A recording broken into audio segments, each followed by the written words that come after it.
নবীজির পদাঙ্ক অনুসরণ, এটা যদি আপনার আমার মধ্যে না থাকে, বিশ্বাস করেন হাসরের ময়দানে এই ভালোবাসা টিকবে না। দুনিয়া মিলে যাবে, আখিরাত মিলবে না, পরকাল মিলবে না। এই জন্য আজকে এই কথাটাই বললাম। এখানে আল্লাহ তাআলা বললেন যে তোমাদের দুইটা দায়িত্ব, তোমরা আমার বন্ধুর প্রতি ঈমান আনবা, ওয়াত্তাবিউহু, এবং তাকে অনুসরণ করো, অনুসরণ করো। আজকে আফসোসের বিষয় হলো আমরা এই কথাটাই বুঝাইতে পারি না যে রাসূলুল্লাহ সাল্লাল্লাহু আলাইহি সাল্লামের সুন্নাতের অনুসরণের মাধ্যমে নবীজিকে ভালোবাসতে হয়। আপনি বছরের পর বছর কোনোদিন মেসওয়াক করলেন না, অথচ নবীজি মৃত্যু পর্যন্ত, কসম আল্লাহ, বুখারী শরীফের হাদিস, নবীজি ইন্তেকালের মুহূর্তে শেষ যখন দুনিয়া থেকে বিদায় নিবে, সেদিনও নবীজির হাতে, নবীজির আখিরি আমল ছিল নবীজি মিসওয়াক করছেন।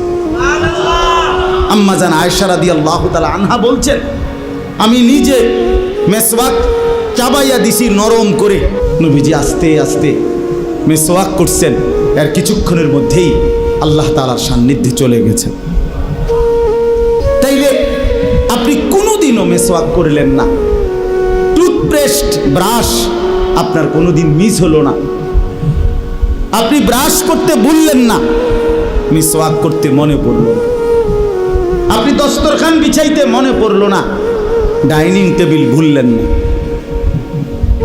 আপনি ঘরে ঢুকতে বের হইতে, টয়লেটে, বাথরুমে, গোসলে, আপনার খাদ্য পানীয়, আহার, নিদ্রায় নবীজির সুন্নাতের কথা আপনার মনেই পড়ে না, আপনি পালনই করেন না। তাইলে বাবা এটা কেমনে আল্লাহ রসুলের ভালোবাসা হয়? আমরা বুঝি না, আমরা বুঝি না বাপ। আমরা কত গালি শুনি, এরপরও আমরা বলি যে এটাই।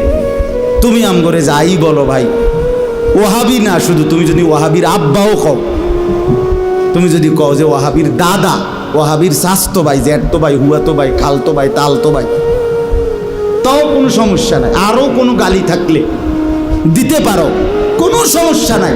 খোদার কসম আমরা বলেই যাব যে নবীজির সুন্নাত, নবীজির এক এক অনুসরণের মধ্যেই কেবল নবীজির ভালোবাসা নিহিত, এছাড়া হবে না, ভালোবাসা হবে না। নয়তো ভালোবাসতে হলে অনুসরণ করতে হবে, অনুসরণ করলে ভালোবাসা প্রমাণিত হবে, সোজা হিসাব। এজন্য রাসূলুল্লাহ সাল্লাল্লাহু আলাইহি সাল্লামের সুন্নাত তরিকার বিরোধী হইয়া আপনি নবীর ভালোবাসা কবরে হাসরে প্রমাণ করতে পারতেন না বাবা। শুধু লাফাইয়েন না, আবারও অনুরোধ করছি, 60 বছর বয়স, এখনো বিড়ি খানার অভ্যাসটা ছাড়তে পারলেন না, আপনি নবীকে ভালোবাসেন না। আমরা বুঝি না, আমরা চিড়া খাই, আমরা বন দিয়া চা দিয়া ভিজাই খাই, হ্যাঁ, আমরা ভাত খাই না, আমরা ভাত খাই না। আপনার ঘরে আজকে 30 বছর ধরে প্রতিদিন রঙিন টেলিভিশনে আপনার বউ বাচ্চা নর্তকীর ছবি দেখে, নাচ গান, নাটক, সিনেমা দেখে, আপনি নবীকে ভালোবাসেন? আমরা বুঝি না, হ্যাঁ, আমরা বুঝি না। আপনি কোনোদিন দস্তরখান বিছাইবার কথা কদ্দুর মনেও পড়ে না, আপনি আল্লাহর নবীকে ভালোবাসেন? আহা, ইনসাফ না এটা। এই জন্য আপনাদের কাছে অনুরোধ করছি, সবার কাছে বললাম, এখানে এটা ধাক্কাধাক্কির বিষয় না, এটা গালিগালাজের বিষয় না, এটা আখেরাতের বিষয়। দুনিয়া আমার কাছেও আপনাদের হিসাব না, আপনাদের কাছেও আমার হিসাব না। কিয়ামতের ময়দানে আমি হিসাব নেব না, আপনি নেবেন না, আমরা প্রত্যেকেই আল্লাহর কাছে হিসাব দিতে হবে, আল্লাহ তাআলার কাছে এটা বুঝাই দিতে হবে। আল্লাহ বলবে, বান্দা আমি আমার বন্ধুকে অনুসরণ করতে বলছি। আচার ব্যবহার, চলা ফেরা, হাসি কান্না, রাত দিন, সকাল দুপুর, সকল বিষয়ে, ঘর পরিবার, স্ত্রী সংসার, বাজার ব্যবসা, দেশ জাতি রাজনীতি, সকল ব্যাপারে আল্লাহর নবী সাল্লাল্লাহু আলাইহি সাল্লামের এক এক সুন্নাতের অনুসরণ, খোদার কসম এর মধ্যেই আমাদের ভালোবাসা নিহিত, আখিরাতের মুক্তি, আমাদের হেদায়েত, আমাদের জান্নাত এর মধ্যেই নিহিত। এই জন্য আমার কথা রইল এতটুকুই। সাহাবায়ে কেরাম এটাই বুঝতেন, সাহাবায়ে কেরাম নবীজিকে অনুসরণ করতেন, আর এই অনুসরণের মধ্যে ভালোবাসা প্রমাণ দিতেন। এই জন্য আজকে আফসোসের বিষয়, অনুসরণকারী যারা একটা একটা সুন্নত ধরে ধরে যারা পালন করে তাদেরকে গালি দেওয়া হয়। তাও আবার এমন মজার বিষয় যে গালি হিসাবে যে শব্দটা নির্বাচন করছে ওয়াহাবি, এটা কোনো গালি না।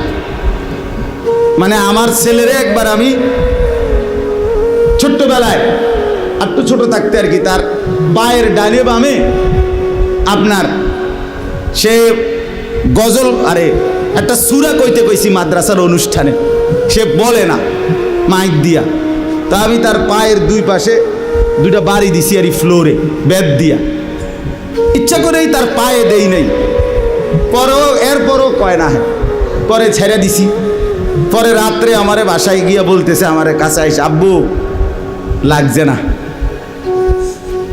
লাগছে না মানে ওই যে দুপুরে যে বাড়ি দিছি এটি কোনো হের পায়ে লাগছে না।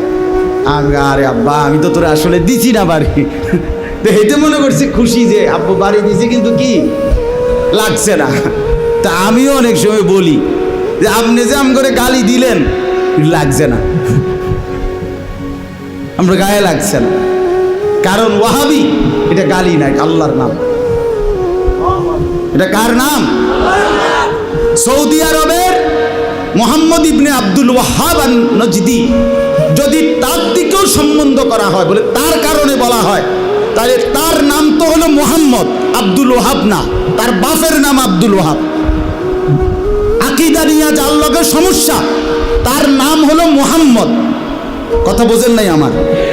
সৌদি আরবে এই ওয়াহাবি বলতে যারা বলে, আপনি জিজ্ঞাসা করেন, এমনি তো মানুষ বুঝতো না, যারা আলেম তারাই জিজ্ঞাসা করেন, মানে এই কথা বলে আপনি কারে বুঝান, কার দিকে সম্বন্ধ করেন, তো বলবে সৌদি আরবে একজন ব্যক্তি ছিল মোহাম্মদ ইবনে আব্দুল ওয়াহাব, তার অনেক আকীদার সাথে আহলে সুন্নাত ওয়াল জামাতের আকীদার বিরোধী, তো এর কথাটা বলার জন্য বলে। তো ওর নাম তো ছিল মোহাম্মদ, আব্দুল ওয়াহাব না। তাহলে গালি তো দিলে, তার দিকে ফিরাইলে তো তার নাম তো মোহাম্মদ, উনার নাম। দুই নাম্বার কথা হইল, আপনারা বলেন, একেবারে যে কোনো কেউ বলবেন, আপনারা বলেন যে কোনো বিবেকবান মানুষ যে আল্লাহর নাম যাদের নামের মধ্যে, তাদেরকে শুধু ওই নাম ধইরা বিদ্রুপ করার অনুমতি আসেনি? ওই যে মালিক, খালেক, সাত্তার, জব্বার, এরকম অনেকের নামের মধ্যে থাকে না, আব্দুল মালিক, আব্দুল খালেক, আব্দুল সাত্তার, আব্দুল জব্বার, আছে না নাম এরকম? তো ওইখানে শুধু এই মালিক, খালেক এইটারে বিদ্রুপ করে বলার অনুমতি আছে? কেন নাই? কথা বলেন না কেন? কেন নাই? এই খোদার কসম, এই ওয়াহাব এটাও তো আল্লাহর নাম। আব্দুল ওয়াহাব মানে ওয়াহাবের বান্দা। সমস্ত হুজুররা দোয়া করে, রব্বানা লা তুজিগ কুলুবানা বাদা ইদ হাদাইতানা ওয়া হাব লানা মিন লাদুনকা রাহমা ইন্নাকা আনতাল ওয়াহাব।